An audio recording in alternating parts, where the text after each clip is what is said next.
नमस्कार, आदाब, सत श्री अकाल। एक बार फिर स्वागत करती हूँ आपका अपने चैनल पर। आज हम चाइनीज माइथोलॉजी के सुन वुकोंग के बारे में जानेंगे। तो दोस्तों, आप सुन रहे हैं खुशी रीडर क्लब।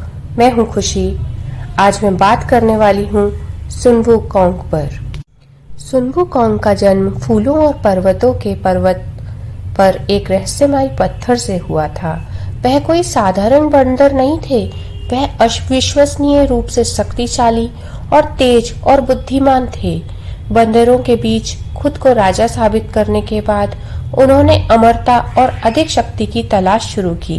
वह ताओवाद के जादू को सीखने के लिए यात्रा पर निकले और मास्टर सुबूती का शिष्य बने। गुरु ने उसे शक्तिशाली क्षमताएं सिखाई, जिनमें शामिल थी 72 रूप परिवर्तन वाली शक्ति, बादलों की सवारी, स्वर्ण नेत्र। इन कौशलों में निपुण होने के बाद वह अपने घर लौटे और पूर्वी समुद्र के ड्रैगन राजा से एक शक्तिशाली हथियार चुरा लिया। यह हथियार था रुई जिंगू बैंग, जो अपनी मर्जी से आकार बदल सकता था। उन्होंने जादुई कवच भी प्राप्त कर लिया, जिससे वह लगभग अजय हो गए। जब जेड सम्राट, जो कि स्वर्ग के शासक थे, उन्होंने उन पर जब काबू करने के लिए उन्हें एक छोटा सा पद देने की कोशिश की, तो सुन वुकोंग ने विद्रोह कर दिया। उन्होंने स्वर्ग की सेनाओं को हरा दिया और खुद को स्वर्ग के समकक्ष महान ऋषि घोषित कर दिया। उनके अहंकार ने बुद्ध को क्रोधित कर दिया, जिन्होंने उन्हें 500 वर्षों के लिए एक पर्वत के नीचे कैद कर दिया। सुन वुकोंग तब तक मुक्त नहीं हो सकते थे जब तक वह विनम्रता नहीं सीखते।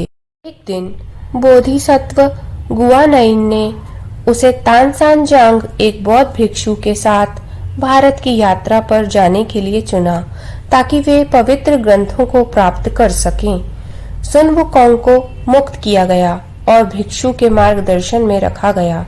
इस यात्रा में उन्हें दैत्यों, राक्षसों और दैवीय परीक्षाओं का सामना करना पड़ा। अब हम इस रोमांचक और चुनौतीपूर्ण यात्रा की गहराइयों में उतरेंगे। जैसे ही तानसानजांग और उनके शिष्य ब्लैकविंड माउंटेन की ओर बढ़े, उन्हें इस स्थान की रहस्यमयी कहानियां याद आईं। यह पर्वत हमेशा एक रहस्यमयी अंधकार से ढका रहता था, जहां शक्तिशाली यानगुआई, राक्षसी प्राणी और प्राचीन जादू के अवशेष मौजूद थे। उनकी यह यात्रा केवल एक तीर्थ यात्रा नहीं थी, बल्कि अज्ञात और खतरनाक शक्तियों के खिलाफ परीक्षा भी थी। पर्वत की तलहटी में गुआयिन टेम्पल था, जो कभी ज्ञान और शांति का प्रतीक था, लेकिन अब खंडर बन चुका था। इस मंदिर के प्रधान भिक्षु एल्डर जिनची ने लोभ और अहंकार के कारण अंधकार में राह पकड़ ली थी। पवित्र सन्यासियों का वस्त्र का साया पाना चाहते थे, जो तानसानजांग के पास था। इसके लिए उसने अपने 2 शिष्यों गुआनजी और गुआनमाओ के साथ षड्यंत्र रचा, लेकिन उनकी लालसा और विश्वासघात ने पूरे मंदिर को आग की चपेट में ले लिया। अपने पापों के बोझ से दबे जिनची ने आत्महत्या कर ली और उसकी आत्मा वहीं भटकने लगी।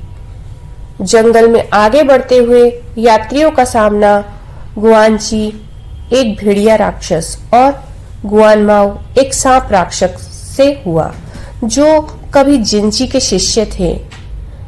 लोभ और पाप ने उन्हें राक्षस बना दिया था। उन्होंने तानसानजांग का रास्ता रोकने की कोशिश की, लेकिन सुन वुकोंग ने अपनी बुद्धिमानी और ताकत से उन्हें हरा दिया। हारने के बाद उन्हें अपनी गलतियों का एहसास हुआ और उन्होंने काले पर्वत के रहस्यों के बारे में बताया। उन्होंने चेतावनी दी कि आगे रास्ते और भी ज्यादा खतरनाक हैं। अभी वे आगे बढ़ ही रहे थे कि जंगल में उन्हें लिंग ग्यूजी नामक एक भेड़िया राक्षस की लाश मिली। ब्लैक बियर गोई ने उसे जादू से पुनर्जीवित किया था, लेकिन यह पुनर्जीवन अधूरा था। जिंदा रहने के लिए उसे अपने ही साथियों का खून पीना पड़ता था, जिसे वह सहन नहीं कर सका और आत्महत्या कर ली। उसके अनुयायी शोक में थे और पूरे जंगल में एक गहरी उदासी फैल गई थी। अब तक वे बेम्बू ग्रोव यानी कि बांसों के जंगल में पहुंच चुके थे, जहां धुंध के बीच एक रहस्यमय शख्सियत उनका इंतजार कर रही थी, व्हाइट क्लैड नोबल। यह प्राणी सफेद वस्त्रों में लिपटा था और अपनी कृपा व रहस्य में डूबा था। उसने यात्रा करने वालों की परीक्षा ली, उन्हें जटिल पहेलियां और भ्रामक दृष्टि भ्रम में उलझा दिया, लेकिन उनकी एकता और बुद्धिमत्ता के बल पर वे इन कठिनाइयों को पार कर गए। व्हाइट क्लैड नोबल ने उनकी परीक्षा सफल मानते हुए उन्हें आशीर्वाद दिया और पर्वत के गहरे रहस्यों का ज्ञान प्रदान किया। अंततः यात्रा सबसे बड़ा खतरा उनके सामने था, ब्लैक विंड केव के भीतर छुपा ब्लैक बियर गुआई। वह कभी एक सम्मानित संरक्षक था, लेकिन अब वह एक भयानक राक्षस बन चुका था, जो गुआनी मंदिर की खोजी हुई महिमा को पुनः पाने के लिए खतरनाक जादू में उलझ गया था। उसे सुन वुकोंग की 6 पवित्र रेलिक्स में से एक का स्वामित्व प्राप्त था, जिससे उसकी शक्ति अत्यधिक बढ़ गई। उसके साथ लड़ाई बेहद कठिन थी, लेकिन सुन वुकोंग और उसके साथियों की रणनीति और साहस ने अंततः जीत दिलाई। ब्लैक विंड माउंटेन की नकारात्मक शक्तियों के मिटने के साथ गुआनिन मंदिर भी फिर से प्रकाश से भर गया। एल्डर जिनची की आत्मा को मुक्ति मिली और मंदिर फिर से एक पवित्र स्थल बन गया। यह यात्रा केवल एक युद्ध नहीं थी, बल्कि एक सीख भी थी। सिर्फ शारीरिक ताकत से नहीं, बल्कि करुणा और आत्मज्ञान से ही सच्ची जीत हासिल की जा सकती है। यात्रा जारी रही, लेकिन आगे और भी बड़ी परीक्षाएं उनका इंतजार कर रही थीं। के साथ जर्नी टू द वेस्ट का पहला एपिसोड खत्म हो चुका है। नेक्स्ट एपिसोड में हम जानेंगे कि आगे सुन वुकोंग को कौन कौन सी चुनौतियों का सामना करना पड़ा।